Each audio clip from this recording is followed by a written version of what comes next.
many countries, especially in the EU, already seem to have government spending at levels which are close to or even beyond the taxable capacity of their citizens. So I don't want to exaggerate the scale of the problem, but it seems that in many countries in the European Union, there could be a collapse of public finances, followed potentially by civil disorder, as the government reneges on its promises to the older part of today's working generation. So to begin with, how can we describe the problem conceptually? Well, essentially the problem is this. Following the Second World War, electors voted themselves systems of pensions and health provision whereby, instead of workers putting aside money during their working lives to provide for pensions and health care later on in their lives, they simply voted themselves entitlements which were to be financed by the following generations of workers through their taxes. Such systems are intrinsically very risky. If life expectation increases, or if there's a decrease in the birth rate, then the tax financing burden on the following generation increases. And in order to remain solvent, such systems need to have a reasonably high birth rate so that the tax burden doesn't decline relative to the, so the tax base doesn't decline relative to the population of older people. However, there is, of course, no feasible way of ensuring in practice that the first working generation in these systems have enough children to keep the system solvent. So if we take the example of Italy, life expectancy increased from 66 years at birth to 83 years at birth between 1950 and 2011.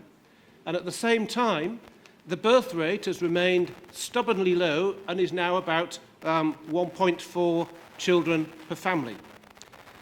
A falling working population essentially is going to have to fund and pay taxes for pensions and healthcare for a growing elderly population. Now, in private systems of social security, when risks materialise, there is an incentive for individuals to take action, for example, by deferring retirement or increasing their contributions. But in government pay-as-you-go social security systems, there is no incentive for anybody to take action when the birth rate drops or life expectation increases. Not only that, when the systems run into trouble, reform becomes very difficult. So actually, unlike in a private system where people react in the right way to try to alleviate risks by deferring retirement, in a government pay-as-you-go system, you get a sort of reinforcing system of feedback because the elderly generation becomes bigger and bigger in relation to the electorate. So we have seen, for example, the Conservative government in the UK bias policy strongly away from the interests of young people and towards the interests of older people in order to gain the votes of older people, sometimes nakedly so. So as the electorate ages, it becomes more and more difficult to address the problem, even though the problem becomes yet more urgent. So this graph shows, and actually the UK is in a reasonably good position, but this graph shows the proportion of the active voting electorate, when you allow for the fact that older people vote to a greater degree than younger people, who are over the age of 55, projected to 2060. And the light blue line is probably the most realistic line, and that shows that 50% of active voters will be over age 55 by 2028. So how big is this problem? Well, this table shows the projected population change in 4 selected EU countries from 2015 to 2080, using European Union, 2080, using European Union data. Some countries may see a significant migration which offsets population decline, but you can see that in Germany, Greece, Poland and Slovenia, and really this applies to almost all countries in the European Union except France, the UK and 2 or 3 other countries, are going to see huge population falls over the coming generation or so. And in some countries, this will begin to happen quite quickly.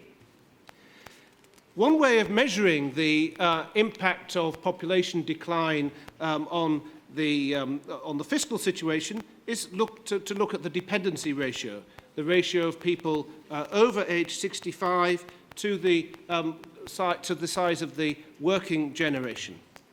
And you can see in the final two columns of this slide, again for the same 4 countries, the dependency ratio in 2013 and the projected dependency ratio in 2060. The most extreme change will be in Poland, where every taxpayer in 2060 will be carrying essentially 3 times as many pensioners as they are today. But again, these changes are going to happen in all EU countries, and they're going to be very dramatic in all EU countries, with the slight exception of France and the United Kingdom. Now, in addition to this problem, we have in many European countries very low participation in the labour force, especially by younger people and also by older people. So the inactivity rate in Italy, for example, amongst those aged 55 to 64 is nearly 60%. In the European Union as a whole, it's nearly 50%. In some countries, such as the UK, it's somewhat better at nearly 40%, and actually, I should say, in the UK, declining quite rapidly, the inactivity rate. There is a chink of light there, especially in the UK. But this arises for several reasons, one of which is the fact that in most EU countries, policies in relation to labour market participation are really very badly designed indeed. And that's especially the case as far as older people are concerned and as far as young people are concerned. The inactivity rate in Italy for those between 60 and 64 is more or less 80%. So this means, in effect, in Italy, that people are expecting to be retired for about as long as they work. And if you allow for career breaks, for having children and so on, people may, on average, if you average out males and females, be expecting to work for somewhat less time than they are retired or taking career breaks. Now, we can think of the consequences of this in purely fiscal terms, and there's a lot of complex work done on so-called intergenerational accounting that tries to quantify the impact. And I don't want to go through that in detail, I haven't got time, but just to say that the consensus is that in order for most EU countries to balance their books over the long term, and to do that, they will need to run surpluses in the short term, whilst the population, whilst the demographics are reasonably favourable, in order to allow deficits to be run in the much longer term. Most EU countries need to cut government spending by between 20 and 40% now and forever, essentially, to balance the books. The only exception to that is Estonia. So if you want to live in a country which doesn't have a dire fiscal prognosis, then you need to start learning Estonian.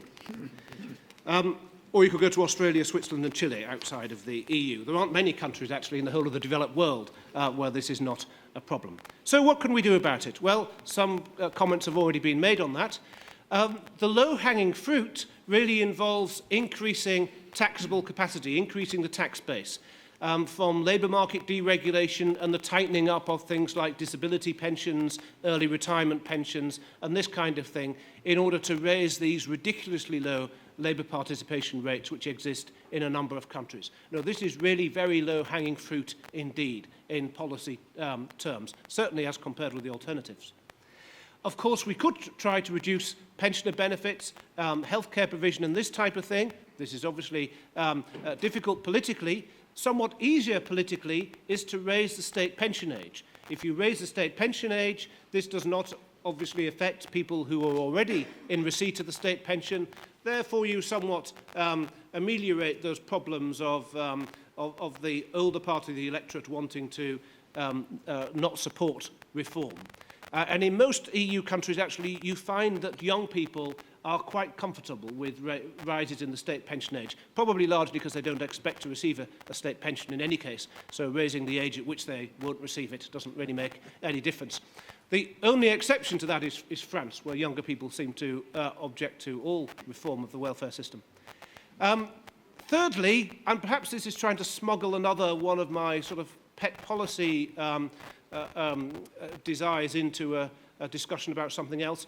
If we had a welfare system which penalised family formation less, I think that would be helpful. Certainly at the younger end of the demographic scale, if you have secure, stable families, they are much less dependent on the welfare system than families which do not have that characteristic.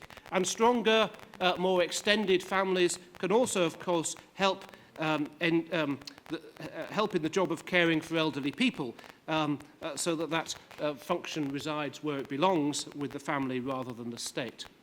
Finally, just to echo the call that's already been made for substantial reform to healthcare and pension systems to promote privatisation, insurance and pre-funding. This can't really do anything to deal with the problem that we have in relation to the current older generation whose expectations are already set, but it can at least stop the problem getting worse and put social security systems on a sound footing for the future.